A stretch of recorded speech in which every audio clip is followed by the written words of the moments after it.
Sir हमारा एक client है, उसके खिलाफ 138 के केस इनिशिएट हुआ था जिसमें कोर्ट ने उसको कन्विक्ट भी कर दिया, उसके खिलाफ सजा भी सुना दी और 1 साल की उसे सजा बताई है, प्लस जो अमाउंट था उस पर 6% इंटरेस्ट भी हुआ है। तो क्या उसके पास कोई रेमेडी है, वो बच सकता है कि किसी तरह जेल जाने से? देखिए बिल्कुल बच सकता है। एक प्रोविजन याद रखिए 374 ऑफ सीआरपीसी जो चेंज होकर 430 ऑफ बीएनएसएस एक्ट हो गया है,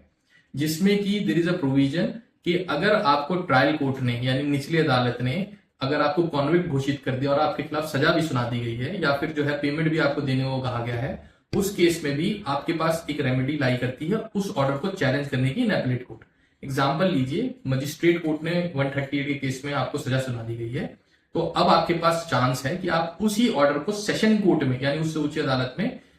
चैलेंज कर सकते हैं with in the period of 30 days. और अगर हाईकोर्ट में करना है किसी सेशन के ऑर्डर में तो 60 डेज में करा जा सकता है। उसमें आप एक एप्लीकेशन लगाएंगे अंडर 430 ऑफ बीएनएसएस एक्ट में कि साहब जब तक ये मेरी अपील पेंडिंग है तब तक के लिए मुझे फिर से बेल आउट कर दिया जाए, यानी कि जो सेंटेंस सुनाया गया है जिसमें मुझे कॉन्विक्ट करा गया है, जो सजा दी गई है मुझे, वो कुछ दिन के लिए होल्ड करा जाए क्योंकि ये मैटर सब जुडिस है बिफोर द एपीलेट कोर्ट। तो ऐसा करके आप अपने क्लाइंट की एक एप्लीकेशन सिंपल सी लगा के उसको जेल जाने से बचा सकते हैं till further orders of appellate court. और during the pendency of the appeal, appeal matter of right होता है, हो सकता है कोर्ट से गलती हुई हो, कोई ऐसे फैक्ट जो है उसके नॉलेज में ना लाए गए हो,